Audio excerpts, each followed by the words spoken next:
மூலிகை பறிக்கிறதுக்காக தோட்டத்துக்கு போயிருந்தேன். அப்போ எனக்கு சின்ன வயசில் உள்ள ஞாபகம் தான் வந்துச்சு. என்னென்னா, நாங்கள் சின்ன பிள்ளையில் ஃப்ரிட்ஜு தண்ணி குடிக்கணும் போல் இருக்கும். அப்போல்லாம் இந்த தொட்டிக்குள்ளே தான் வாட்டர் பாட்டிலில் தண்ணி நிறச்சி போட்டு வைப்போம்.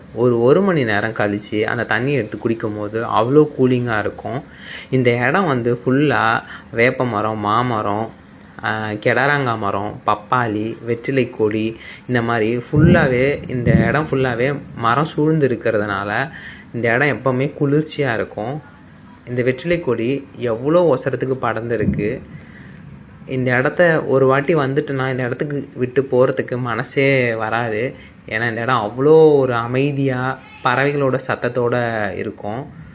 இது ஒவ்வொரு ஊர் பக்கம் ஒவ்வொரு விதமாக பேர் சொல்லுவாங்க. இங்கே பட்டாசு செடின்னு சொல்லுவோம். சின்ன பிள்ளையில் இதெல்லாம் பறித்து தண்ணிக்குள்ளே போடும்போது வெடிக்கும்.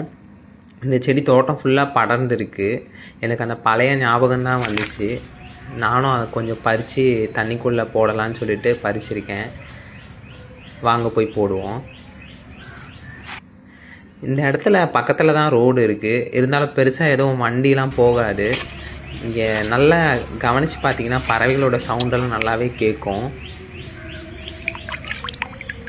இதோட மருத்துவ பயன்கள்னு பார்த்தீங்கன்னா, தாவரங்களில் பார்த்தீங்கன்னா ஃபங்கல் நோய்க்கு மருந்தாக பயன்படுது. மனிதர்களில் பார்த்திங்கன்னா ஆயுர்வேதத்தில் கேஸ்ட்ரிக்கு, அதுக்கப்புறம் ஆன்டி டயபெட்டிக், சிறுநீர் போக்கை அதிகப்படுத்தவும் இது பயன்படுது. எத்தனை பேர் இது மாதிரி சின்ன வயசில் வெடிச்சிருக்கீங்கன்னு சொல்லுங்கள். எனக்கு இது பார்க்கும்போது பழைய ஞாபகம் தான் வருது. இது வெடிக்க